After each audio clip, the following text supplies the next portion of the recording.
Well, good morning, everyone.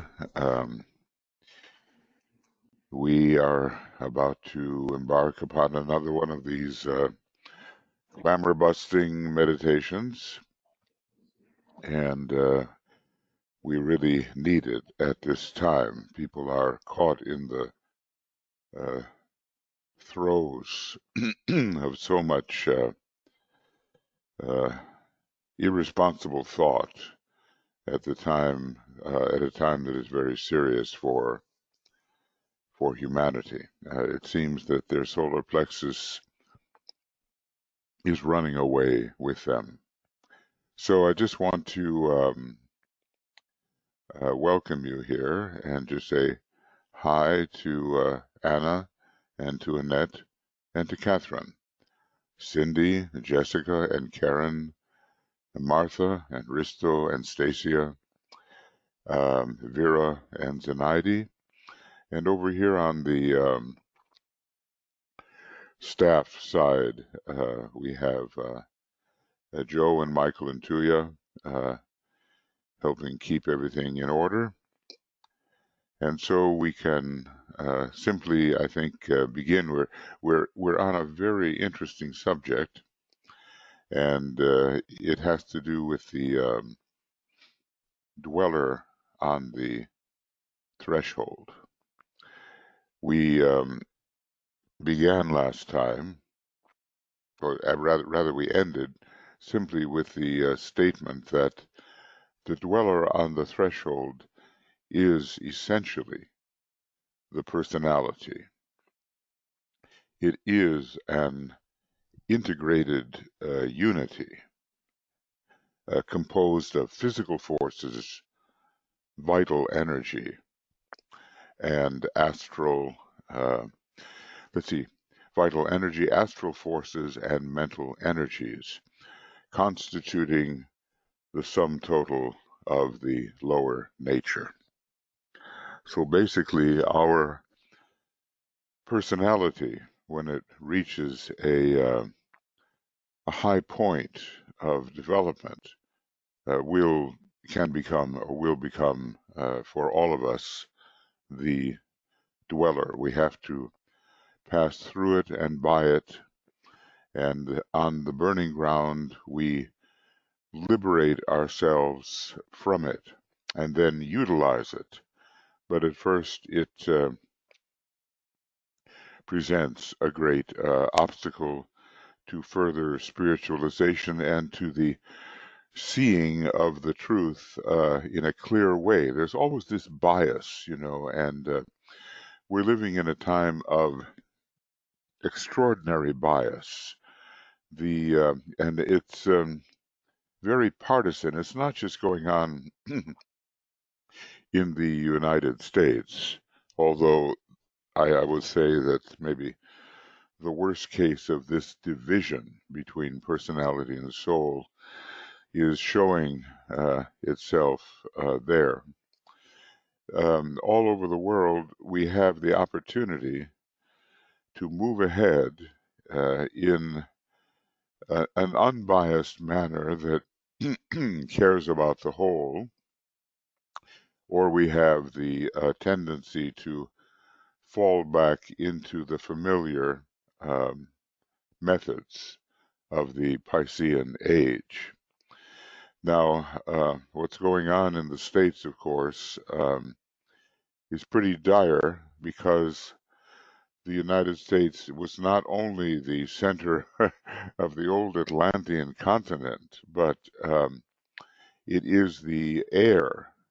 It has inherited the Piscean sixth ray civilization. And so you can expect, even though there is an Aquarian soul for the USA, because of the Piscean orientation, you can expect a lot of resistance to the incoming of the Aquarian dispensation, the incoming in the right way. Now, it will come. That's inevitable because simply we do have the uh, that gyration of the Earth's axis, which will give us a precession of the equinoxes. It will give us an equinoctial age. But, well, even the idea of epidemics is an Aquarian factor, talking about the spread of influence that is not of the positive kind. We want to spread something that is much more positive. So, all over the world, this decision is being made between conservatism, and I might even say radicalism, and progressivism. And, where will we land in this process? If we do not progress, we're very likely to resist all the good things that are coming and make things much more difficult for ourselves.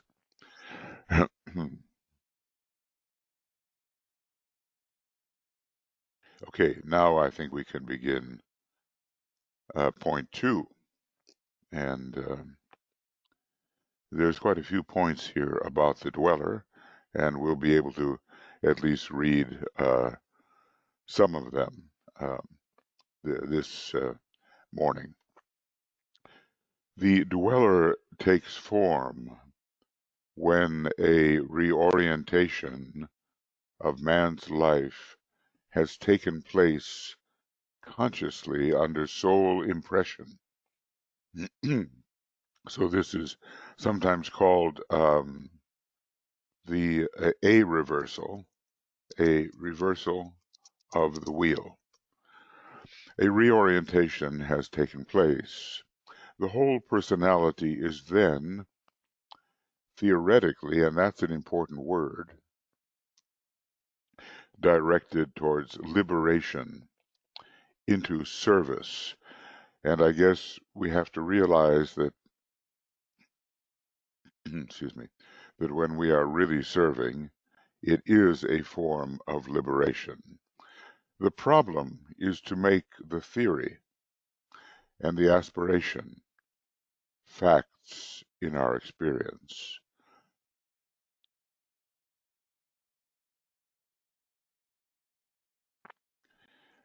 So just think about that for a moment and your own orientation. There are, it seems to me, a few reversals of the wheel. I think one of them takes place in the fifth pedal, when a person suffers much and then steps upon the path of aspiration and the path of probationary discipleship, and then is oriented towards the fifth kingdom of nature, which he or she can join at the first initiation. So what about our reorientation? Do we sense that we have achieved something of that? I would say probably the answer is yes. You wouldn't be studying these things if you had not redirected your desire nature into the lines of aspiration. We'll just pause for a moment and ponder this particular further description of the dweller.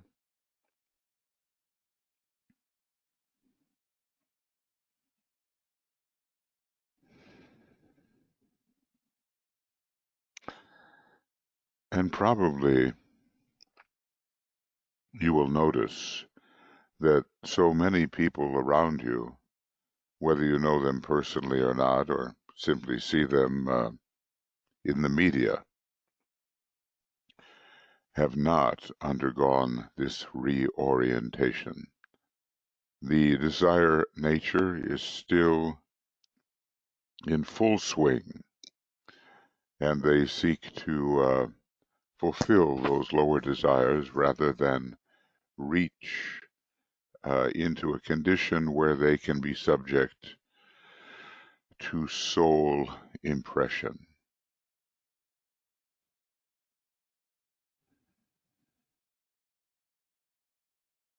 As a matter of fact, in these beglamored nations, people are emerging out of the mass consciousness a little, and they are entering a personal phase, but it's not an integration of the personality which is yet subject to soul impression.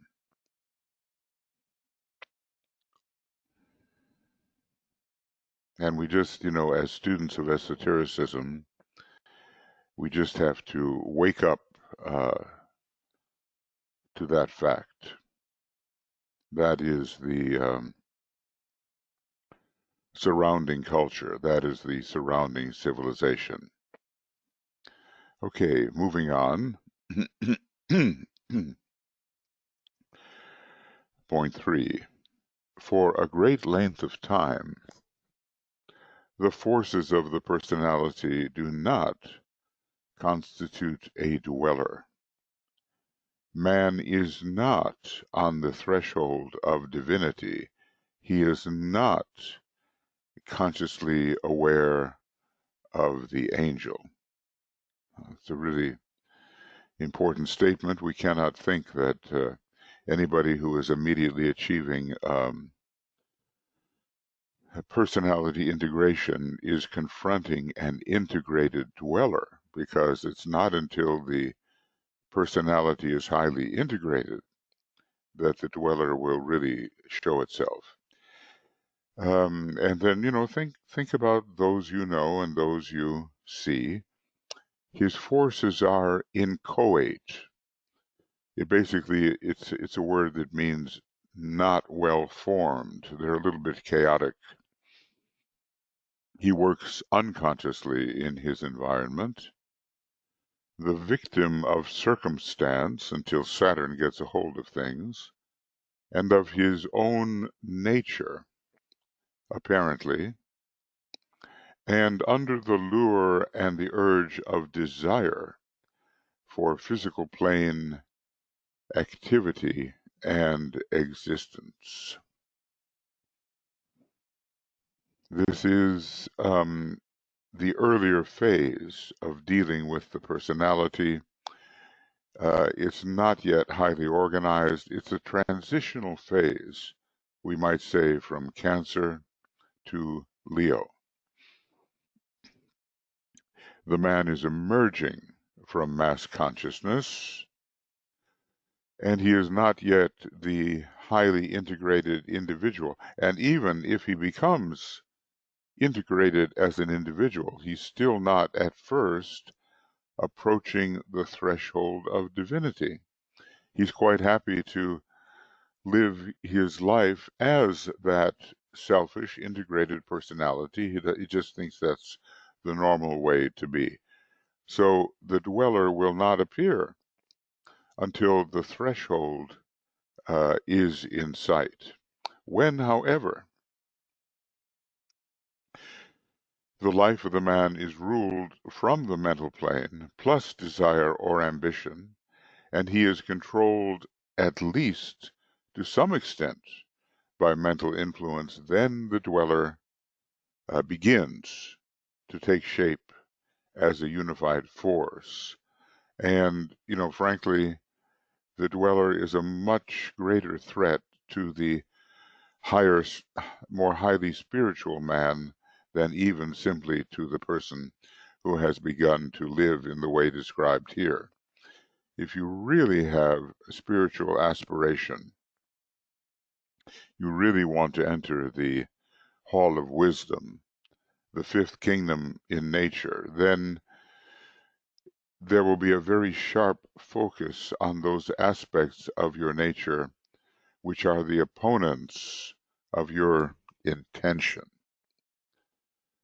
So, we can't run around and think that we are pointing out the dweller on the threshold for every human being who does not live towards the spiritual life.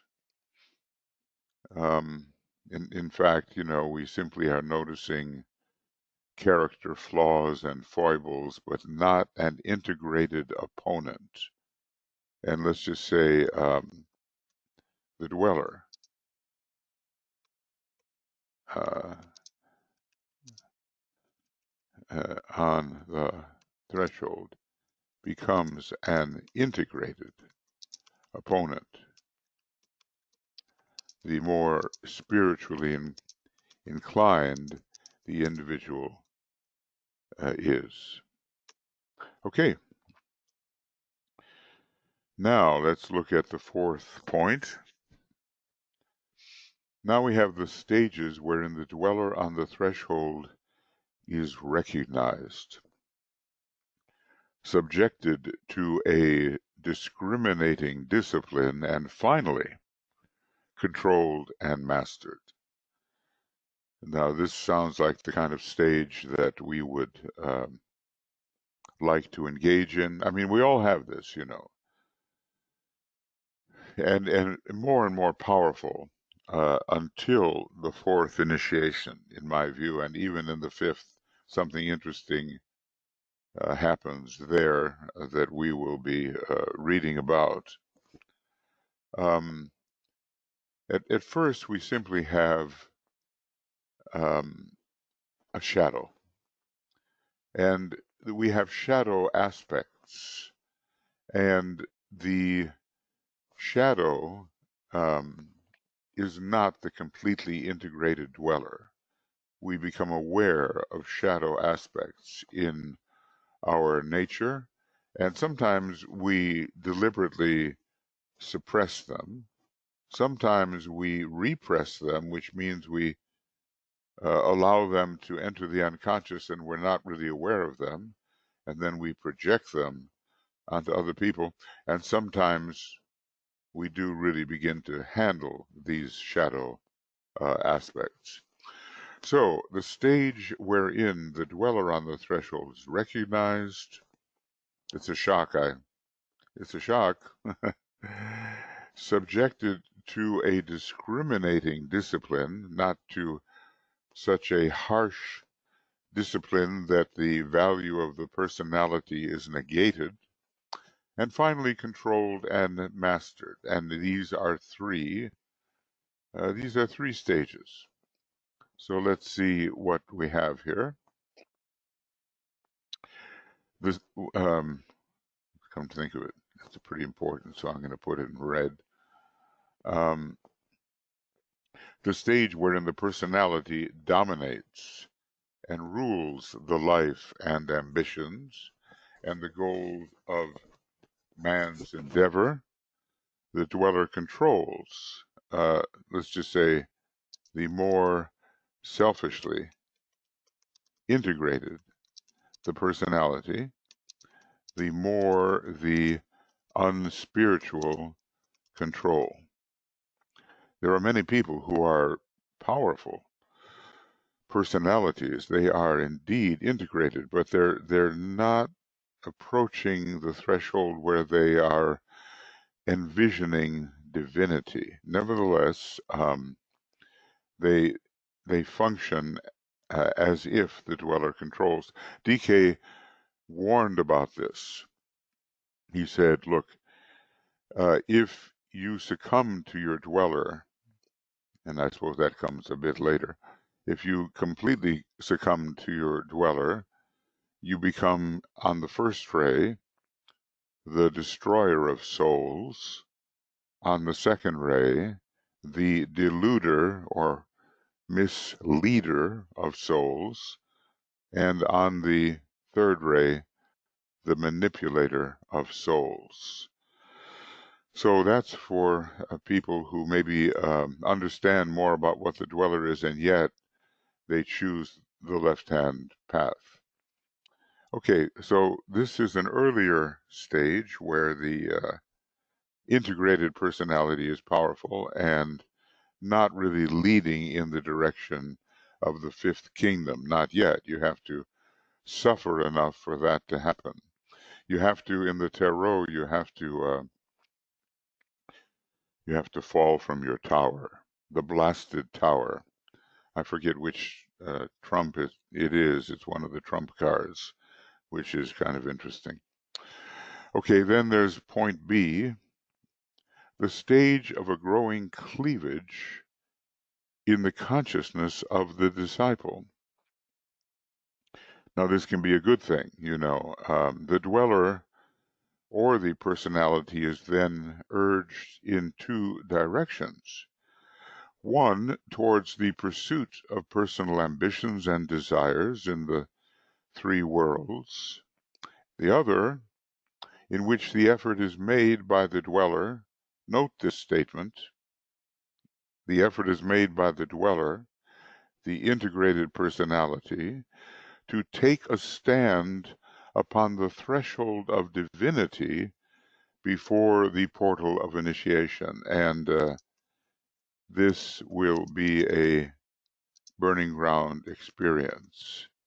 So the higher of the pairs of opposites now is vying for control, and the disciple realizes this and is torn.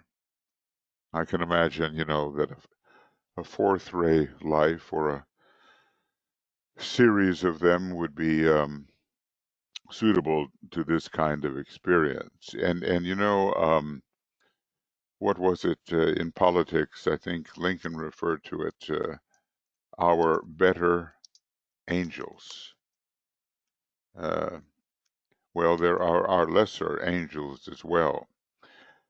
So our better angels prompt the personality in the higher direction, and the opposite is true for our lesser or worse or lower angels.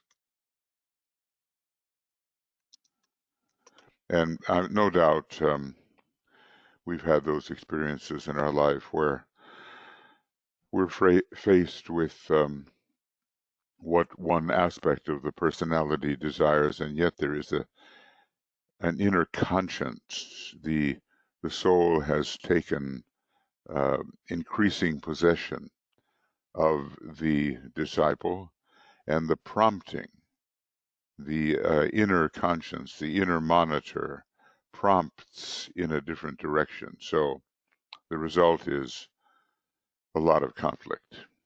In the highly integrated but non-spiritual phase, maybe there's not so much conflict because the personality is not attuned to the soul impulse and is not struggling to take a stand upon the threshold. See, this is I think this is a very interesting term.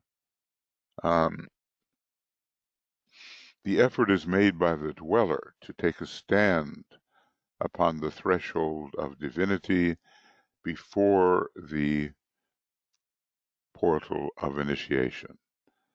And here's the question, do we notice this in our own lives, and are we willing to suffer the experiences of the burning ground where our attachments are burnt away? Just pause just for a moment to just look and see the situation as it may be in your case. Are you standing upon the threshold of divinity? Are you torn? Or have you somehow negated the lower tendencies of your dweller, i.e., your integrating personality?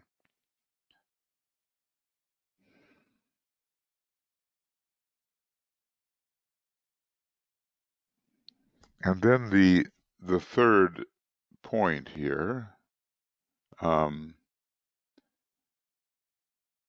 let's see how it goes.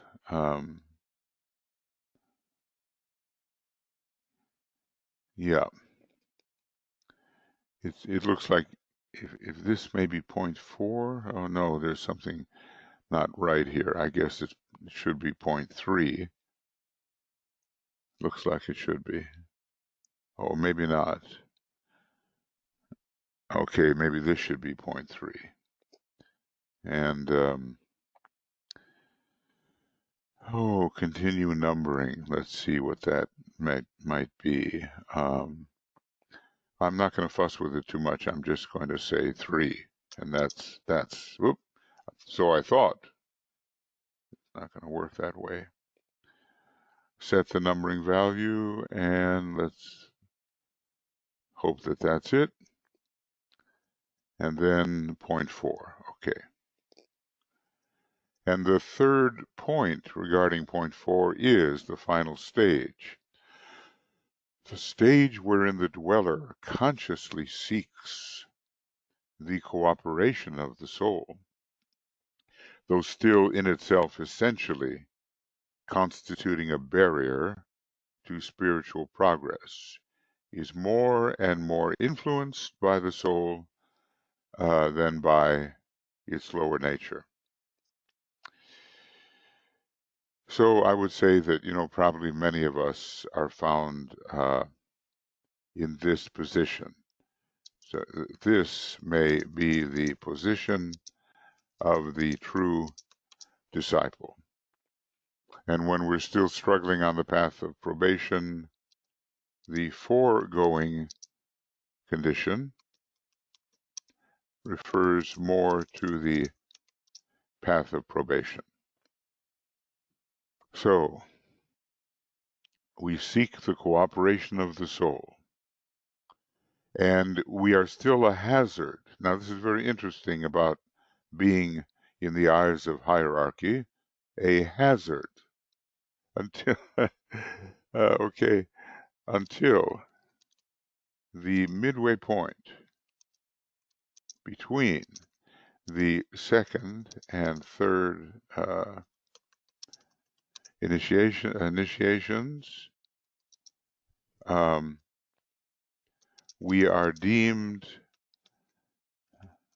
a hazard to the work by the hierarchy.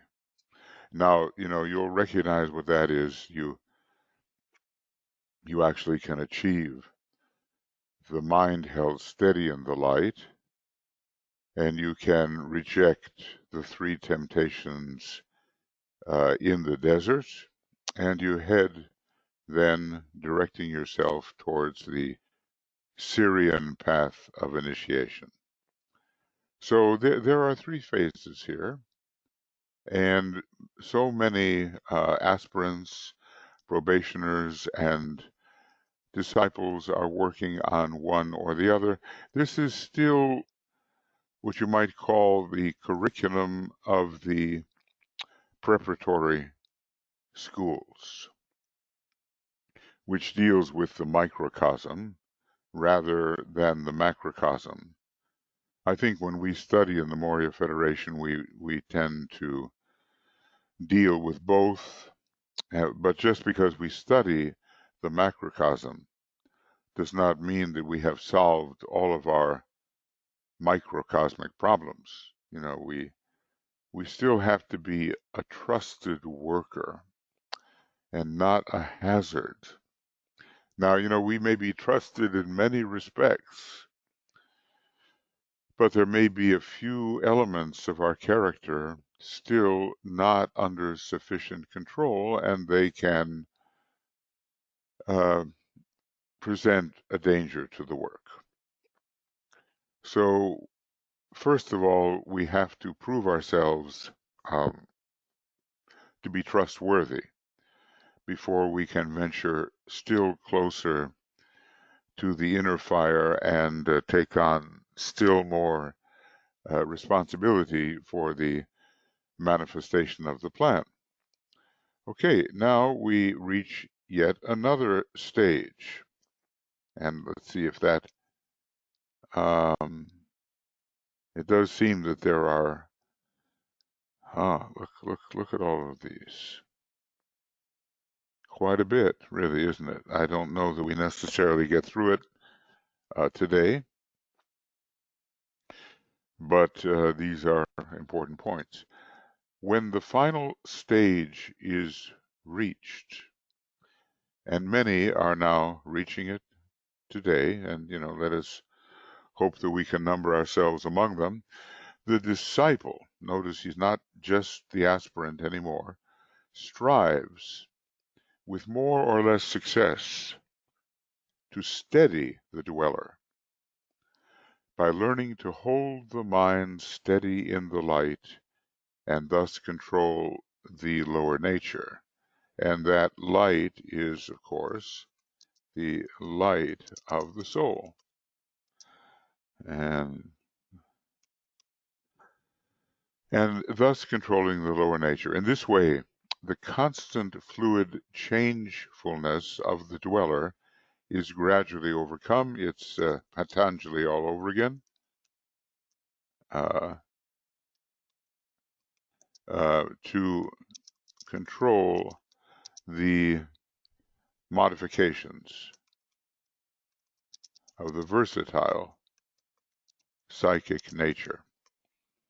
This is one of the very first things in Raja Yoga, and it's a question of all the subtle vehicles, the lower mind, the astral nature, and even to some extent, although it's not really psychic, the chaos of a disorganized etheric body. So we steady the whole process. We steady ourselves, we might say, because at this stage, when we refer to ourselves, we do mostly mean the personality, uh, or the soul within the personality, the projection, the presence of the soul within the personality. So we have to steady the personality, and we, the disciple, actually, who are not really quite the personality, we are doing that.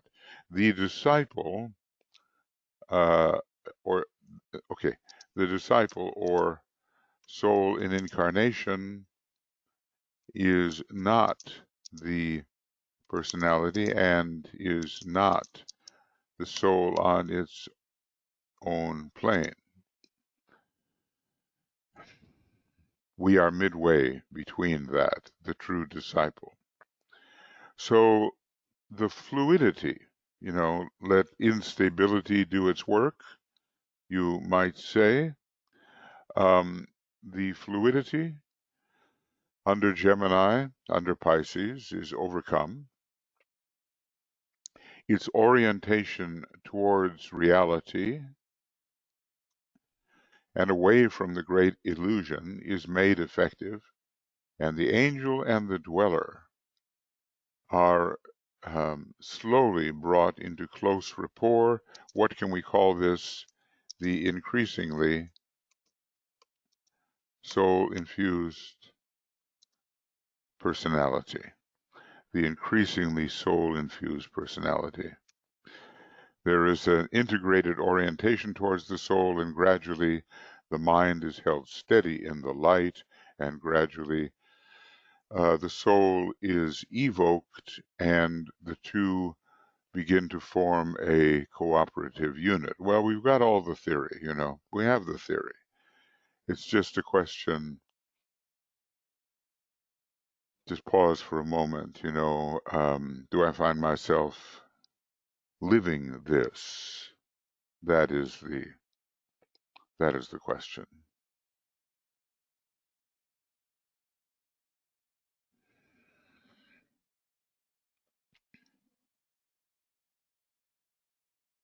It's so easy to slip into old personality habits, which are not necessarily the foundation of spiritual habits which we need. The moon in the horoscope, and even sun tendencies, well, the whole horoscope can be relating to slippage, if you will.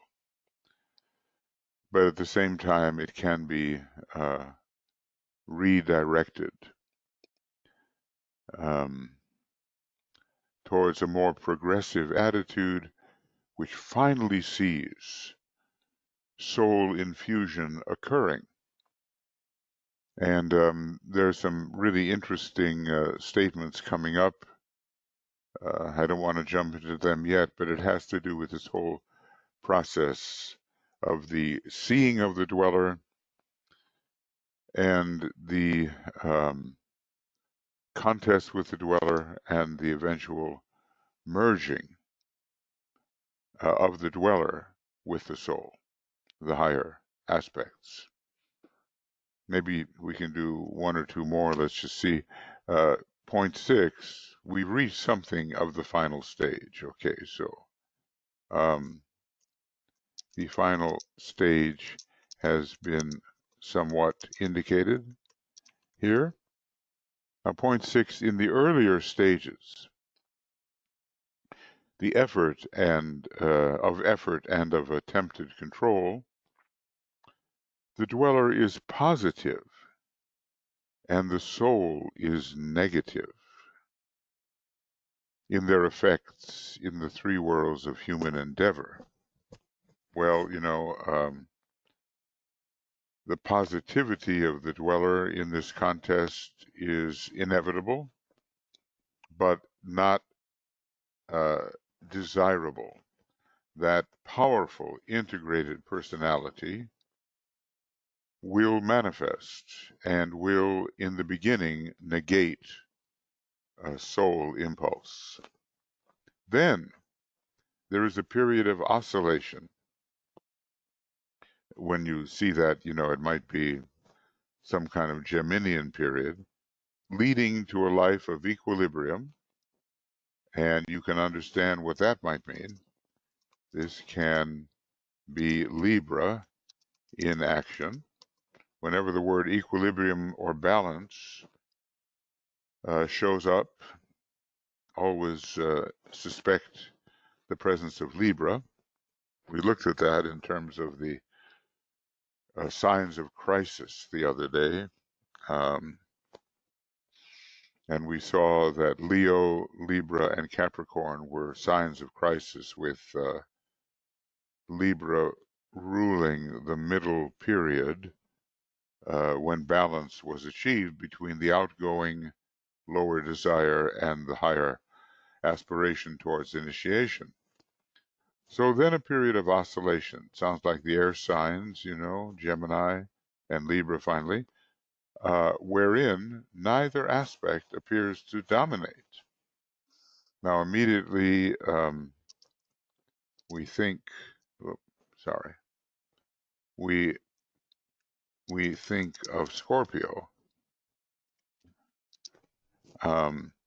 in terms of domination, because the balancing life of Libra gives way to the commanding control of Scorpio. At least in certain contexts it does. So if you have, let's say, a Libra sun sign and a Scorpio rising sign, you know what you're supposed to do. That Scorpio must upset that balance. Anyway, neither aspect dominates, and that often is said to be true of the Libran individual. They will go only so far in either direction. After that, the balance changes, and the personality steadily becomes negative, and the soul or psyche becomes dominant and positive. And this is the result.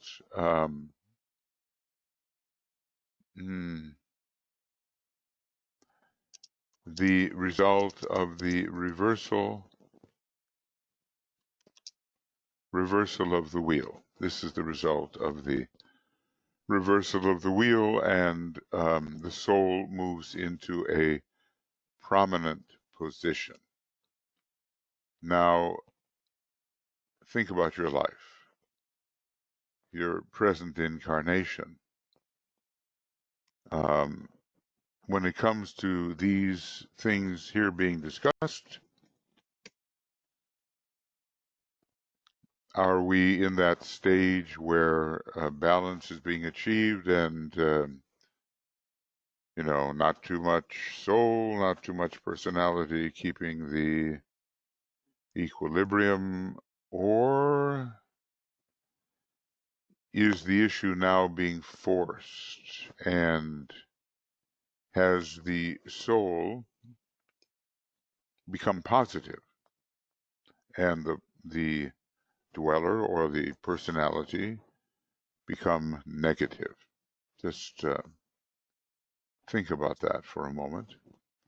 When I say think about that, I generally mean meditate on it. So just pause here for a moment.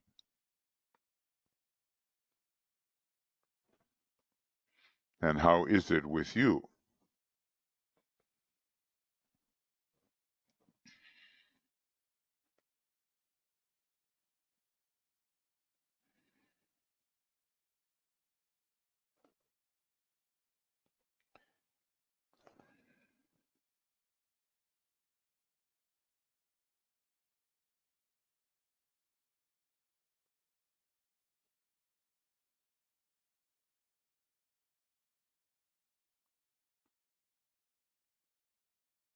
See, has the soul become positive to the dweller, and the dweller moved from a state of positivity into an increasing state of negativity or susceptibility or commandability? In other words, the dweller is no longer calling the shots, and this would mean increasing soul infusion. Now, there are other things, but they are astrologically specific, and I think that next time would be a good time to go into them, because they have some very interesting ray structures. And as you see, it does go on and on, doesn't it? Look at that. Oh my goodness, it never ends. 17 points, okay? So we'll stop here because there's plenty to discuss right here after these 6 points. We've come to page 155, 156.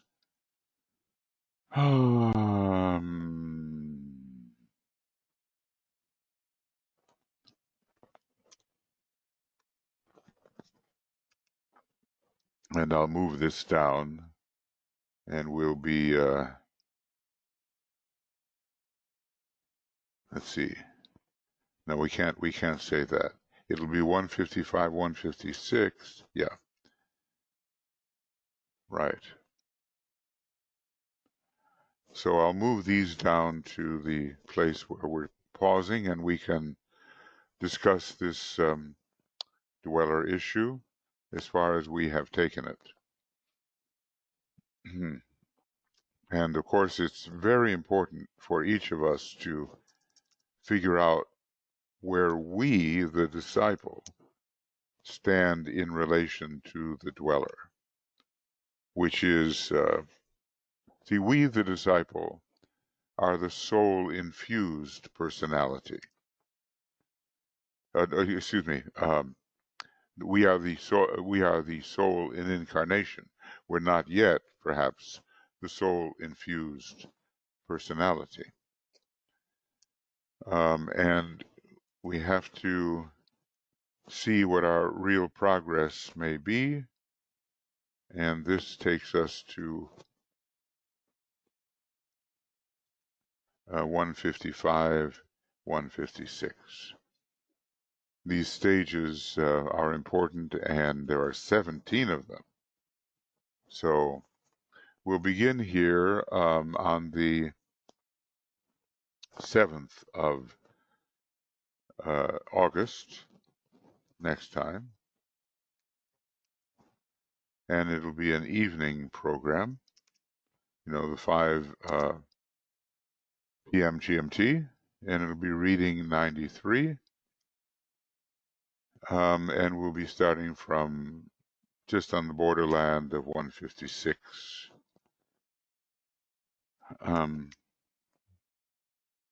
So that ought to give us enough.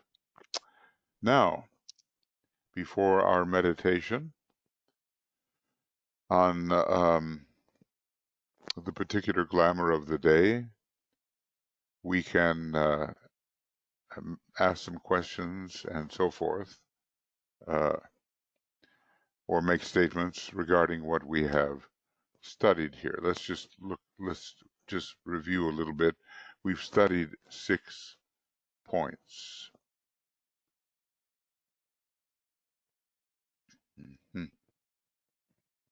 We have studied point number 1, which was from the previous time. The dweller is essentially the personality. Okay.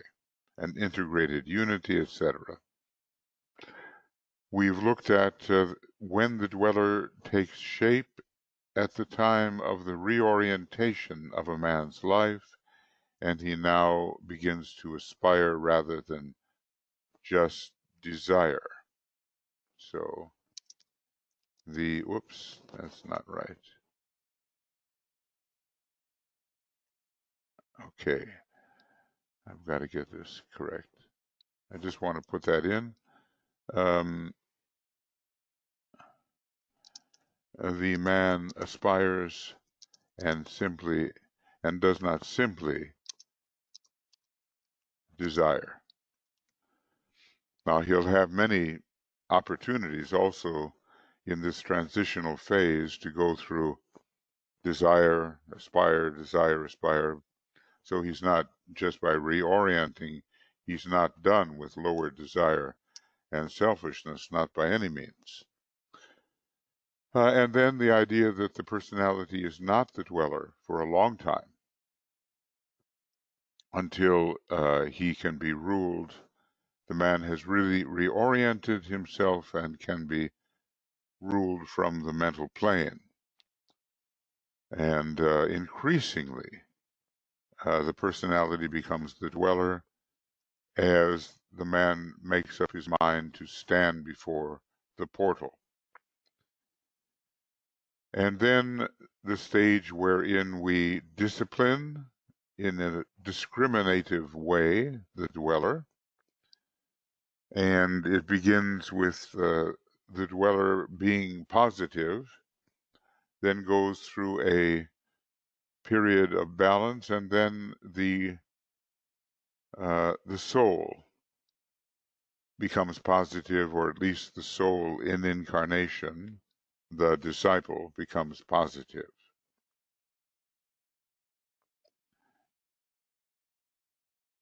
And when we can really hold the mind steady in the light, we are bringing the angel and the dweller into a close rapport. In the beginning, they are not in a close rapport. That's something for us to take into consideration. They are far apart. Eventually, they're going to blend entirely. And then point number 6, we're given a little bit of the astrological qualities here. We're looking at the 3 phases. The positive dweller, the equilibrium, and the rendering negative of the dweller. And different signs are involved in this process. And in the next section, he's going to give us those signs. The positive dweller, Gemini, the oscillation, and Sagittarius, when you become the one-pointed disciple, that will control the negative dweller. You then are really directing yourself towards the threshold of initiation. And of course, Scorpio, in all of its struggles, precedes the Sagittarius indication. So we oftentimes have to go through a really rough time to end the period of equilibrium and get things moving again out of the more pleasant Libran stage. But we'll take that up the next time. Okay, so if there's anybody that would like to speak about this process, okay, this is the time to do it. Or Okay, Michael. yep. Frederick has written in the chat box, gratitude for today's inspiration, a lot of blessings. It seems that the reversal of the wheel is achieved under the inspiration of soul duties. Any comments? The sense of responsibility, if we want to equate that with soul duties, is the first indication that the soul is really asserting control. So what you say is, I think, accurate. Now, whether we're going to recognize, as the wheel starts to reverse, and as the energy flows in the etheric body are redirected so that the higher chakras are stimulated, we may not know that this process is really going on. As students of occultism, we will know more. But many people are just feeling there's got to be more than this. I know there's something in me that is higher than what seems to be manifesting. You know, they'll put it in all different kinds of more prosaic words. This is just something I just have to do, you know, and it will, or my conscience tells me that I really have to do this. So this is, in a way, other language describing the soul influence. The fifth pedal is so important with this in this regard. It has such a wide range of experience, all the way from extreme selfishness to having taken the first initiation. And that, as you can imagine, involves a certain number of lives, maybe a fair amount of lives. And look, we haven't even finished with selfishness once we take the first initiation. It's more that the major tendencies towards Martian selfishness is overcome when the sixth pedal is open completely, and when we have taken the sixth, the second initiation. And just because the wheel begins to reverse doesn't mean there isn't a struggle in that kind of reversal. By the time we have taken the second initiation, and especially once we have overcome the problems of temptation in the desert, the wheel is well and truly reversed. It's a process that we keep on working at, and basically reversal means a redirection of energy flows within the etheric body, and I suppose within other chakras in the still more subtle bodies. At first, when the higher energy comes in, it almost bypasses the higher chakras so that it lands in the lower chakras and stimulates them. But with the discontent, you might call it divine discontent of the spirit, gradually we work our way into a state of elevation. So we start to reach out for something that we begin to sense is higher. And that something or those some things are controlled by the higher chakras. So the energy is reversed and then starts to climb again.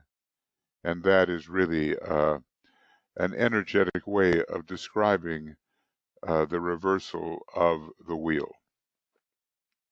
So, yes, responsibility, soul duties, conscience, promptings, the inner guide, all of these things are active in helping us step out of selfishness into aspiration and then finally the attainment of the beginning of the Hall of Wisdom and the fifth kingdom of nature. Okay. Karen's hand is raised. Karen, you are self-muted. Okay, thank you. I'm here in Portland, Oregon, which has been rather chaotic.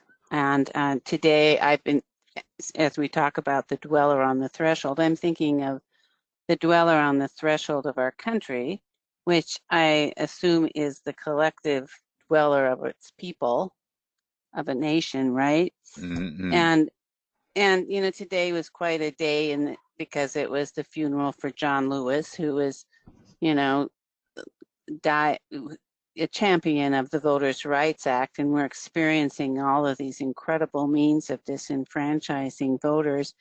I mean, to the core, we're really at the core of our democracy. It's such a challenging time. So I just words of wisdom from you. Yeah, well, we've had our eyes on Portland, and such a normally progressive city, and one in which one would expect the higher qualities of humanity to be emerging, and that's precisely why the counterforce is sent in, even against the law. So let's just say that because a great crisis has occurred, and I think your mayor, is her name Brown or something? That's our governor. Governor. Okay, Yeah. yeah, right. Okay, she seems to be doing rather well with some of these forces that are sent in really against states' rights and for purely selfish purposes as we realize it. And I think that the decisions surrounding um, this kind of conflict that are made in Portland, those decisions, are going to have a very big influence in other cities. I believe that because Portland has taken the stand that it has, there is now some reticence for those powers in Washington to send to Chicago, to send to Houston, in other words, one cannot speak yet whether this will actually work out, but basically, Portland took a stand on the side of the soul, is my impression, and that has weakened the powers that were going to send these military forces into every city of any size, especially a city where the Democrats were strong, to try to undermine their position. So it's a necessary crisis, I guess, because it drew out the deeper intentions which were so illegal from the true perspective of a balance between federal and state. And it's just the kind of thing that has to be endured. And the dweller is the sixth ray personality of the United States in this case, and it's fairly well integrated at this time, and is carrying the very old energies, and is trying to force everything backwards. But at the same time, there are idealists in the nation who are also of the sixth ray, and they will, I think, show that we are in that stage where some want to take us backwards, some forward, and the balance is being affected by the irresponsible response to the pandemic. So basically, Sanat Kumara has some very interesting timing here. I believe that he is behind this epidemic, as was said, could be the case, and the timing of it tends to force the issue of democracy. Like you say, we're at the very core of the issue of democracy. The people and the soul versus privilege and a retrogressive materialism.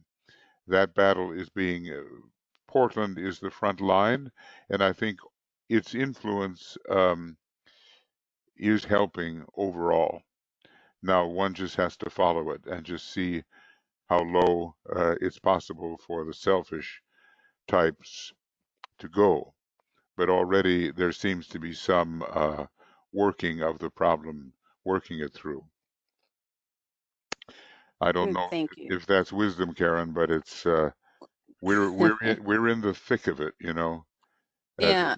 Well, what our governor did was contacted the vice president and talked with him, and she then was able to get the Oregon State Police to replace the federal agents. They're still here tonight, and it's still it's only 11 here, so downtown people are gathered, but not that many, at least when I last looked. But the state police are taking over for the federal agents, but they're still here. And yeah, yeah, the plan was that the federal agents would withdraw. yeah. I understood something to that Yeah. effect, and of course, it really is a question between states' rights and federal imposition. And of course, the imposition is obviously for selfish purposes. It's really they're taking the job away from those who should be doing it, and looks like your governor has reestablished a reasonable balance, and maybe that will apply. I think if federal agents were sent into Chicago, it would be a bloodbath. So I think there's a hesitancy to do that, and I think it's wise. And I think that although it's very unfortunate what's happening with the virus, it's the severity of the virus that will expose the selfishness of the uh, federal types in these situations. In other words, dictatorship and not democracy, and that's being exposed by the severity of the health problem. Yes. Thank you, Yeah, Michael. thanks, Karen. Next, Rebecca writes, referring to the tower, planetary trump of Mars, the traditional title of the tower is the House of God, or Destruction of the House of God. Break down the fortress of thine individual self, that thy truth may spring free from the ruins. Yes, okay. The that is interesting, and every temple must be at length destroyed. What we have here is something, an edifice in which people were seeking self-protection from reality, and they are thrown out. They are falling. It's sometimes, as I say, it's called the blasted tower. This is one of the names for it. And as a result of their defeat, is it the 16th card or something like that? I'm not sure. Somewhere in there, in the teens, middle teens, I think. And they are being evicted, if you will, from that building, and as a result, they are having to confront uh, a much greater dose of reality, which will lead them onto the path of aspiration and probation because of the pain experienced by having to abandon their fortress. Now, a lot of people build up a big material fortress around them. It's the Midas touch. Everything he touched turned to gold, and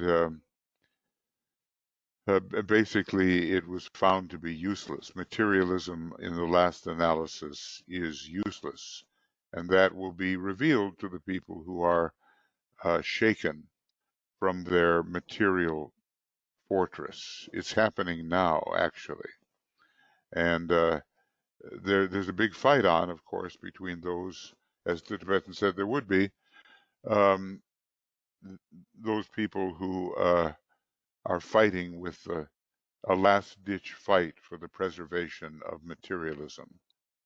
But eventually, the many, many people of the world, the billions, cannot uh, forever tolerate this inequity which is existing regarding the resources of the world.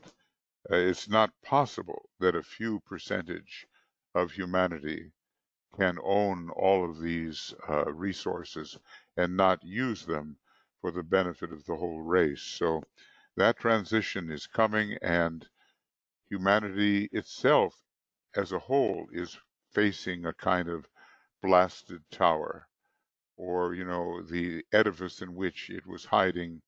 It's facing that, and the ruin is on the way, and it seems that the pandemic, with its economic consequences, is part of that ruination of materialism. Also, of course, the atomic weaponry and how it was used. DK has a very different point of view on that, and basically he said the most spectacular, or I forget the word, spiritual event of the 20th century. Um, it broke the back of materialism, basically. Now materialism is essentially dead, and now it's just a question of clearing the debris away. Even though it appears strong, it's lost its underpinning. So we can't hide anymore in our great material edifices, and an economic system which is basically a material edifice to protect the holdings of a very few. Samson pulled down the temple of the Philistines, the house of God. So it just depends on what the temple is used for. All temples eventually are destroyed. And Rebecca has confirmed that the tower is the 16th card of the tarot. Ah, okay. Well, tarot is very interesting because the Old Testament, out of which the tarot comes, says the Tibetan, the accumulated wisdom of the previous major solar system, which was the fourth solar system, but the first in another way. So the wisdom of the Old Testament is basically the gathering together of that which was considered the wisdom in the previous solar system, and the tarot, when it is philosophically considered and not just as a fortune-telling tool, is directly related to the wisdom cultivated at that ancient time. And there's also so much about the angel kingdom in the tarot, and it's going to be useful in that regard as we come into closer rapport with the angelic kingdom in the centuries ahead, as is destined to happen. So at the same time, some people are avid students of the tarot. The Tibetan called uh, these systems based, the Kabbalah, basically, the hidden wisdom of the earlier solar system. He called it, as far as we are concerned in this solar system, as a secondary system. secondary to what had to be mastered in this second major solar system. At the same time, Blavatsky wrote about it, and so did DK, and there's a fundamental tone resonating through it, which is meant to, via the primordial ray, the green, it's meant to promote the development of the blue system that we're in right now. So we wouldn't want to be missing our foundation. Some of the great teachers have dealt with it as something we really have to know, even though our emphasis has to be on something that is more related to the second solar system, second major solar system in which we find ourselves now.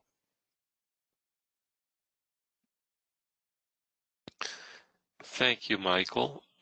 There are no hands raised and no additional questions or comments put in the chat box. Okay, good. Okay, friends. So now let's have our. I'm going. We've been dealing with the glamour of fear, but this is also a problem. The astral plane is the sixth plane in numbering in one way, and it has to do with the sixth ray and the way that the phenomena of within the body of Varuna, the Neptunian lord, and the Martian influence, sidetracks people from an appreciation of reality. So we've been meditating for, I think, 3 times on the glamour of fear. And of course, it's said to be the major dweller on the threshold for humanity. It must be that humanity is characterized by fear and has to eject that quality. But I was thinking about what led to Nazism. Many factors, and it's been over since the end of that war. It's been meticulously analyzed. But a friend of mine said, well, look at Nazism was not so much a political movement. It was, but it was more of a religion. It was a devotion to the ancient gods. And DK said the real problem there, and what was really dangerous about that whole movement, was the attempt to revive the authority and presence of the ancient gods that are found in the pre-Christian mythology. And we can see this to an extent in Wagner's operas. And we also see the way in his last opera he turned away from the Norse mythology, which dramatized the role of the ancient gods, into a unashamedly Christian approach. So there was a transition there for him, and an important one. But so many people were devoted to the Aryan super race and to the ancient gods which that super race was supposed to represent. And the mindlessness of the devotee, not really thinking a thing through, but being swept by passionate adherence to the object of devotion, is a dangerous thing. And we do see it today.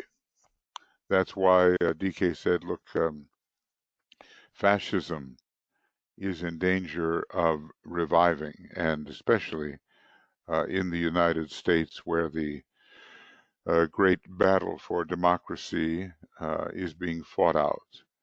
So, sometimes when you look at some of the political rallies, you just see that the faces do not reflect thought. They are immature. They're caught in the stage of wild devotion, which is so partisan and is going to um, minimize the value of the real thought process. It's going to hide the truth. So I'm calling this, devotion itself is a very good thing, and the monads are called lords of ceaseless and persevering devotion. And again, their number is 6, this time numbering from the bottom until the monadic plane. And the soul has great devotion to its objective, namely the upraising of the human personality as an expression of the monad. But there's also devotion used as a method of hiding reality, and the Black Lodge is very aware of this. They cultivate it. They cultivate this mindless devoteeism, which allows people under its sway to be directed by demagogues and those who appeal directly to their thoughtless attitude, thoughtlessly devoted attitude. So that's what we're going to deal with today.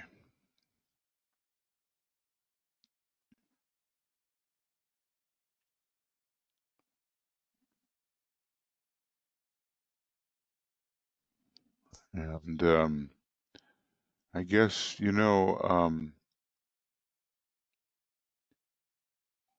I just want to ask Tuya, do you want to lead this meditation, um, or do you want me to do this one?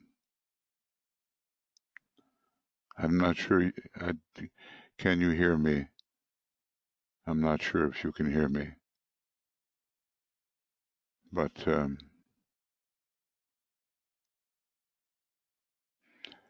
well, if I don't get a response, then I'm going to. There. Yes, I can hear you. Sorry. It always takes so much long time to me to open the microphone. Yes, please do Yeah, yourself the yeah, yeah. I meditation. know you're Thank working you. on just a little phone, so it's easier to maybe do it this way. Okay.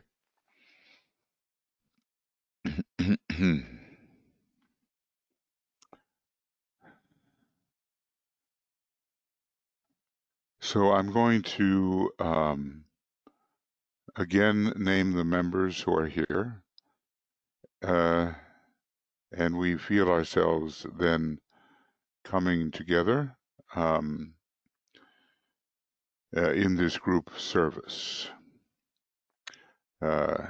Alexandra, Anna, Annette, Catherine, Chuang, Cindy, Frederick, Jessica, Karen, Leslie, Martha, Martine, Miro, Rebecca, Risto, Stacia, Vera, and Zenaide, and Joe, Michael, Stacy, and Tuya, and myself. So all of us are coming into a state of consciousness together so we can be an instrument for the ongoing work of dissipating glamour.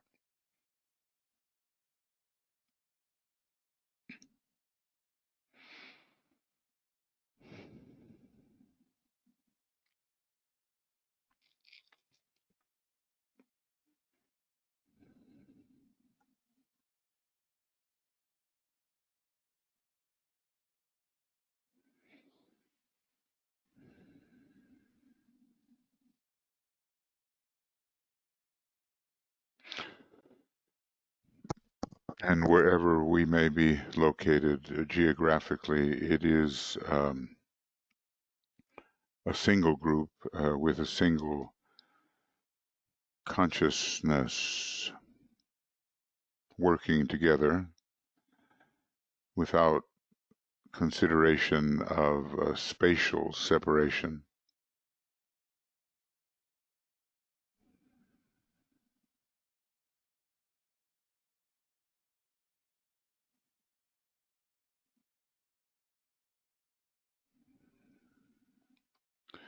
And we will, since this is potentially dangerous work, we'll use the protective formula, and we'll create this cross of divinity from the forehead to the heart, to the left eye, to the right eye. And we will imagine that we are tracing lines of light as we prepare this cross of protection. As a soul, I work in light, and darkness cannot touch me. I take my stand within the light. I work, and from that point, I never move.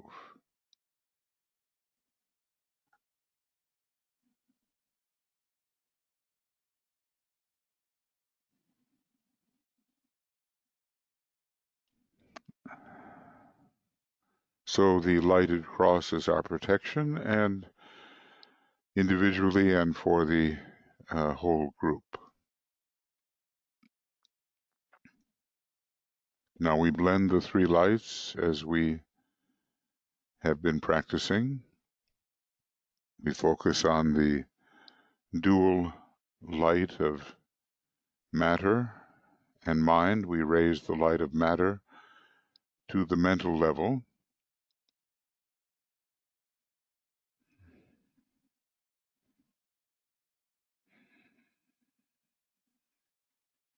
And we see that those two lights are as if one. And then we recognize soul light, searching in a way above the head.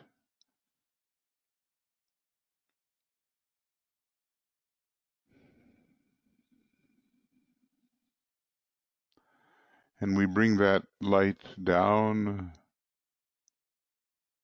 to the place where the light of matter and of mind are fused, and they are now joined by soul light, a triple light which is one light.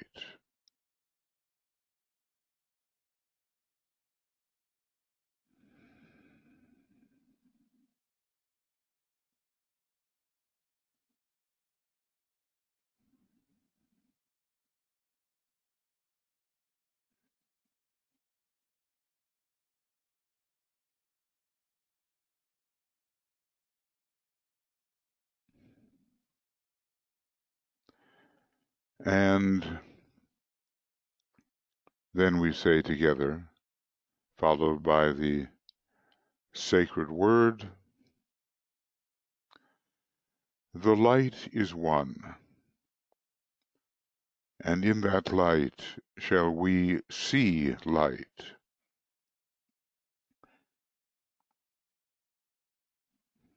This is the light that turns the darkness into day.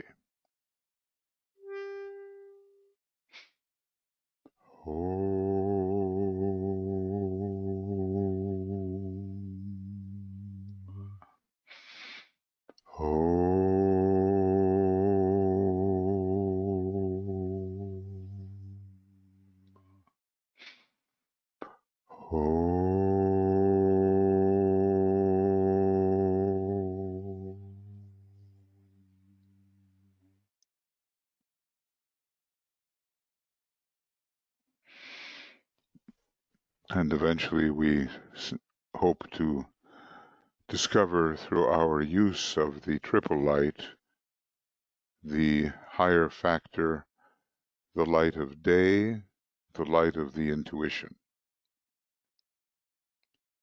And then as a group, we say the formula, visualizing as we do so what the words indicate.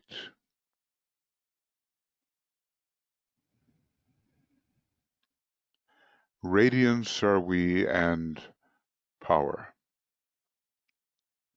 We stand forever with our hands stretched out, linking the heavens and the earth, the inner world of meaning and the subtle world of glamour.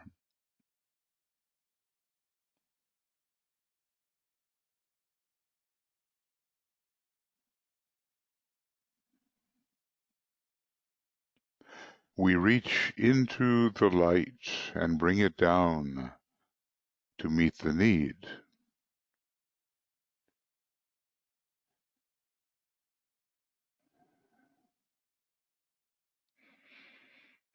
We reach into the silent place and bring from thence the gift of understanding.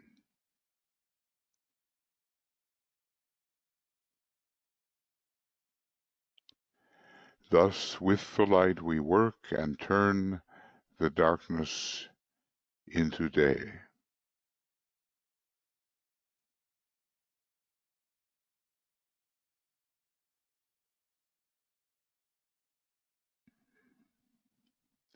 And as these words are said, the group members visualize that great searchlight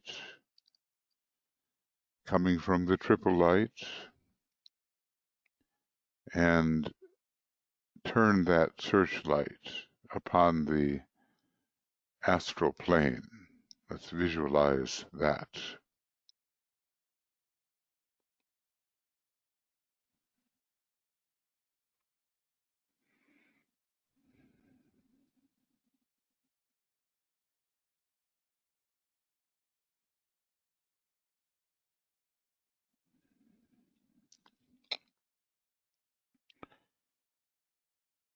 And then we bring in the spiritual will. First, we try to attune to what is spiritual will.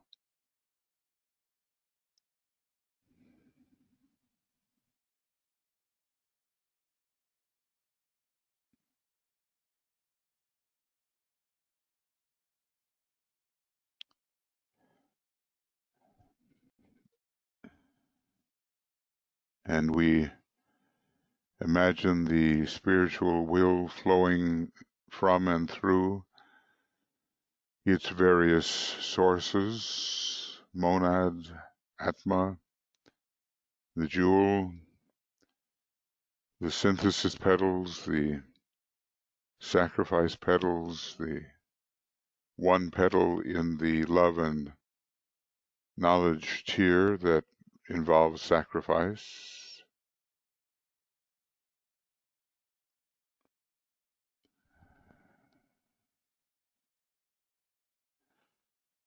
And we affirm the strengthening of our beam with these words that we say aloud. With power upon its beam, the light is focused on the goal.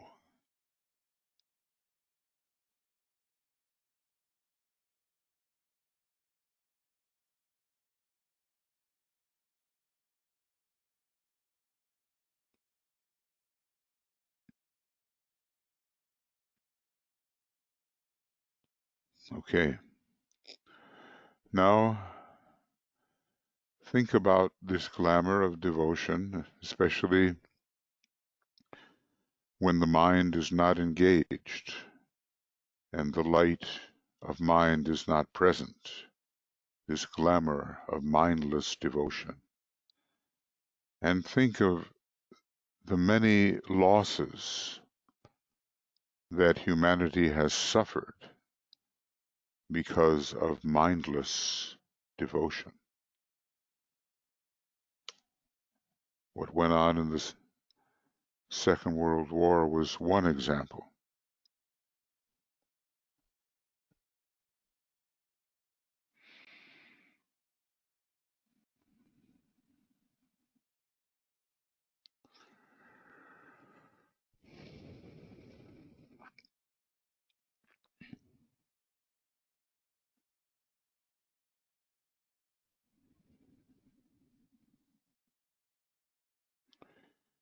Because of this very strong force from an undivided astral body, we have been swept in many errant directions, and the good that could have been achieved was not achieved, and the mark was missed.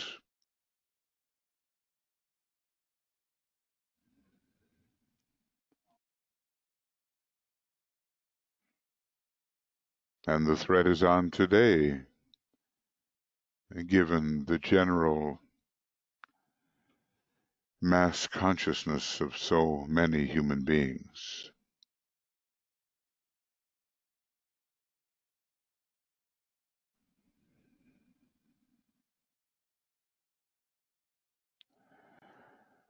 And so we use now the words of power. We'll think about them, and then we'll have our 5 minutes of purposeful meditative silence. So we say, the power of our united light prevents the appearance of the glamour of mindless devotion.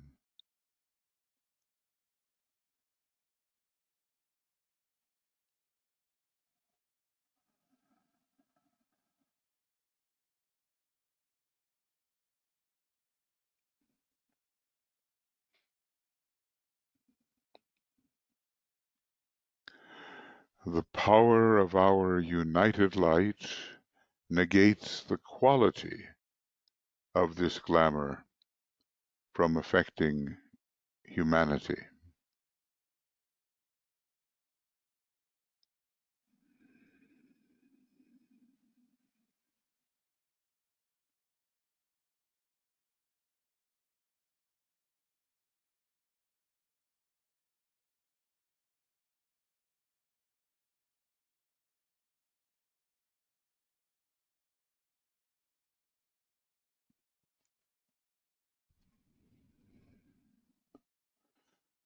The power of our united light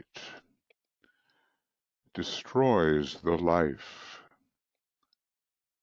behind this glamour of mindless devotion.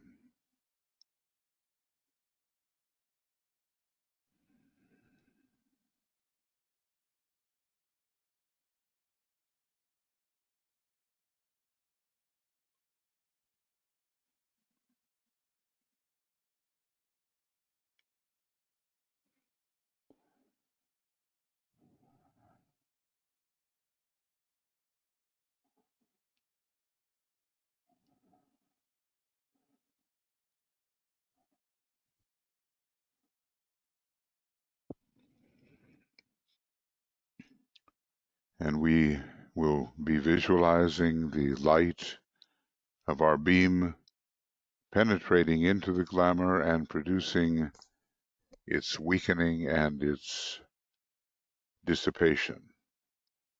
During 5 minutes of silence and intensity of purpose, we will see this work proceeding.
This is a problem which is incident to the transition from the sixth ray Piscean period into the seventh ray Aquarian period. And the old must be left behind. The gain from the age of obedience and devotion can be harvested, but the power of thought must enter, and when there is devotion, it must be directed towards that which clear thought has sanctioned, has approved, has revealed.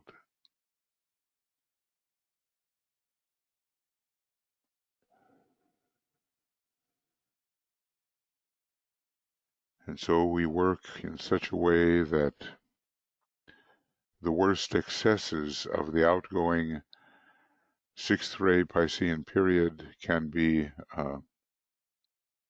somewhat offset.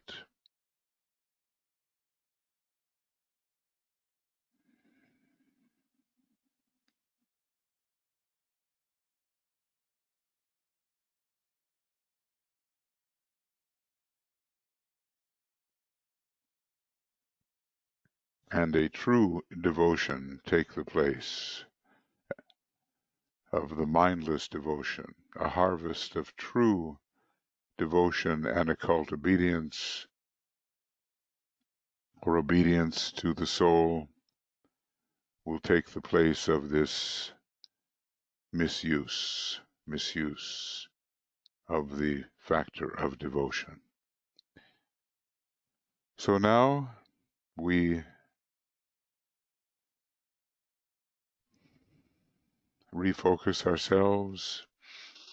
Withdrawing the beam, we refocus upon the mental plane.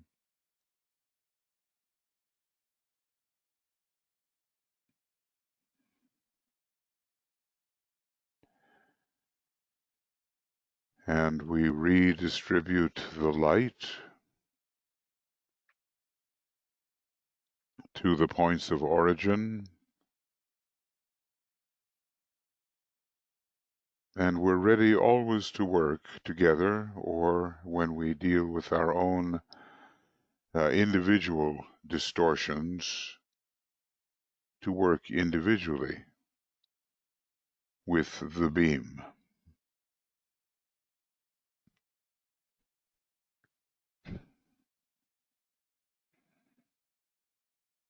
And now we sound the Om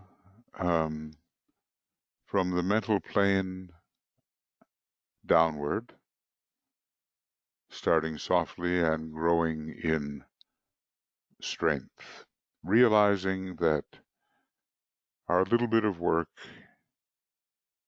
has some effect on helping to dissipate this glamour which misleads so many.